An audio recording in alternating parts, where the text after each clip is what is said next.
আসসালামু আলাইকুম। আশা করি সবাই ভালো আছেন। অনেকদিন পর আপনাদের সাথে একটা লাইভ আড্ডা দেওয়ার জন্য আমি আসলাম। আমি Sayed Nadimul Ahsan, immigration consultant at কোয়েডিকুয়েট ইউকে, চিটাগাং অফিস। আহ, খুব গরম পড়ছে বাংলাদেশে। সবাই আসলে স্বাস্থ্য প্রতি খেয়াল রাখবেন। গরমে খুব ডিহাইড্রেটেড হয়ে যাচ্ছে মানুষ, হিট স্ট্রোক হচ্ছে। তো সবাই একটু সাবধান থাকবেন।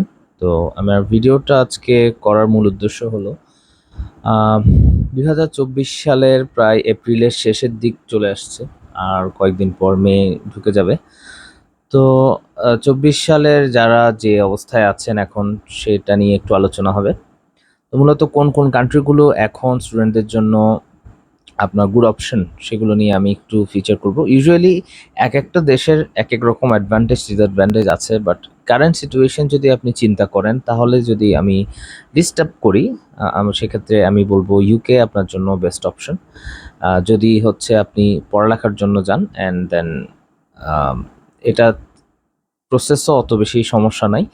সেটেলমেন্ট আর স্টাডি করে গুড কোয়ালিটি এডুকেশন দুইটাকে একসাথে আপনারা আনতে যেয়ে কিন্তু ঝামেলায় করে ফেলতেছেন। সেটা আমরা ইমিগ্রেশন কনসালটেন্টদের চোখে যদি বলি, এটা একসাথে সব কিছু আপনি পাবেন না। এটা এখন খুব ডিফিকাল্ট। সো সেক্ষেত্রে আপনাকে অনেক ধৈর্য ধরতে হবে। যেমন ইউকের ক্ষেত্রে আপনার visa processing time, offer letter থেকে শুরু করে সব কিছু করতে 2.5 থেকে 3 মাসের মতো সময় লাগে। আর ব্যাংকের স্টেটমেন্ট দেখাতে হচ্ছে আপনার মোটামুটি 2 মাস প্লাস। হ্যাঁ, তো হ্যাঁ, সেখানে আপনারা অনেকে এখন বলতে পারেন যে পাউন্ডের রেট অনেক হাই। অন্যান্য বিষয় যে আফটার ইউ গ্র্যাজুয়েট আপনি হয়তো 2 বছর কাজ করতে পারছেন। হ্যাঁ, বাট কিছু ক্ষেত্রে আপনি ওয়াইফ নিতে পারছেন না রিসার্চ মাস্টার্স বা পিএইচডি ছাড়া। সো এইসব তো জিনিস আছেই, বাট সেগুলো যদি আপনি টেকনিক্যালি হ্যান্ডেল করতে পারেন, তাহলে কিন্তু আপনার একটা গুড অপশন ওপেন হয়। আর আপনারা অনেকে জানেন যে ইউকে ডিগ্রিটা কিন্তু মিডল ইস্টে, দুবাই বা অন্যান্য কান্ট্রিতে আপনার খুব ভ্যালুয়েবলভাবে দেখা হয়।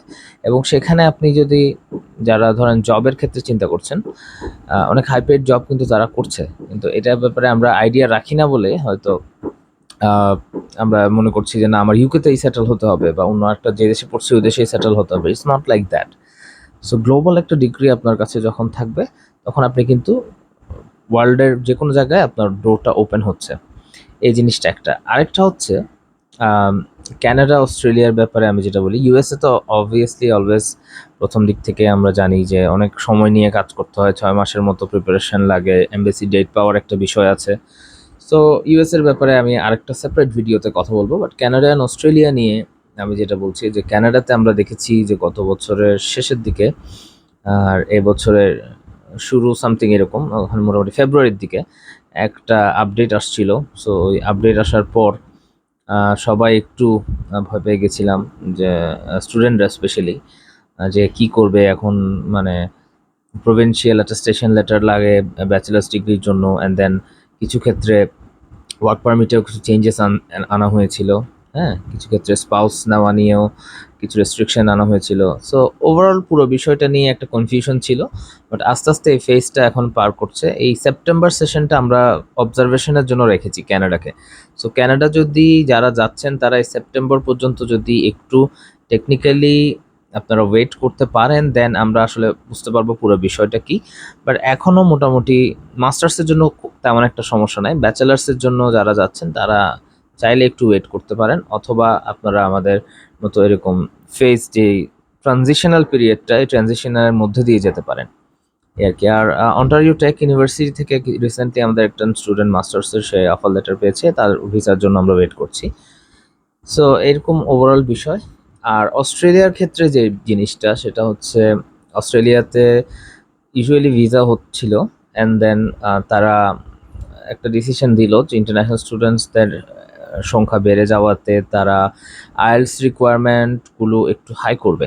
আইএলস রিকোয়ারমেন্ট আমরা এখন দেখছি যেগুলো 6 ছিল সেটা 6.5-এ চলে যাচ্ছে ব্যাচেলার্সের ক্ষেত্রে, বা যেটা 6.5 ছিল সেটা হয়তো 7-এর দিকে চলে যাবে। সো এইসব চ্যালেঞ্জেস সামনে আসতেছে। এগুলো ফেস করতে হলে আপনাকে আরও বেশি ইফেক্টিভ হতে হবে, আরও বেশি ফোকাস থাকতে হবে সব কিছু নিয়ে।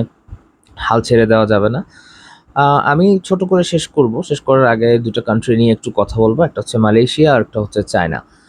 মালয়েশিয়াকে সবসময় আমরা একদম এক্সাইট করে রাখতে চাই ফর সাম রিজন, যেটা আমার কাছে একদমই মানে উইয়ার্ড লাগে। কারণ হচ্ছে Malaysia is a country of high quality education and good weather. আপনার এডুকেশন কস্ট যদি আপনি চিন্তা করেন বাংলাদেশের প্রাইভেট ইউনিভার্সিটির মতোই সেখানের খরচ।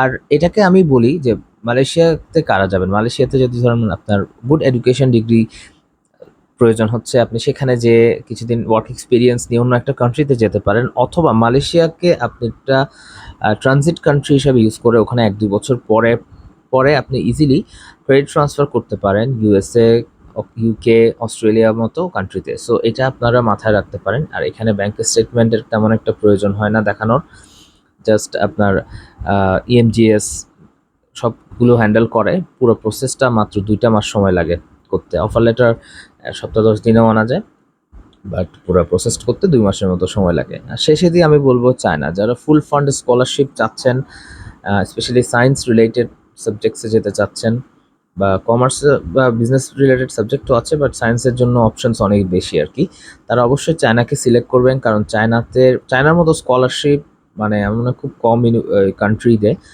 যেখানে আমরা দেখতে পাই চায়নাতে আপনার টিউশন ফি স্কলারশিপ ইউজুয়ালি থাকে, সাথে কিছু ক্ষেত্রে আপনার রেজাল্ট এবং অন্যান্য ফ্যাক্টরের উপরে ডিপেন্ড করে তারা আপনাকে অ্যাকোমোডেশন স্কলারশিপ দেয়। সাথে যদি আপনি এক্সেপশনাল স্টুডেন্ট হন then you'll be eligible for stipend, monthly stipend, তো যেটা প্রায় ভালো একটা অ্যামাউন্ট হয়ে যায়, আপনার সেভিং হবে সেখানে খরচ করে অনেকটা।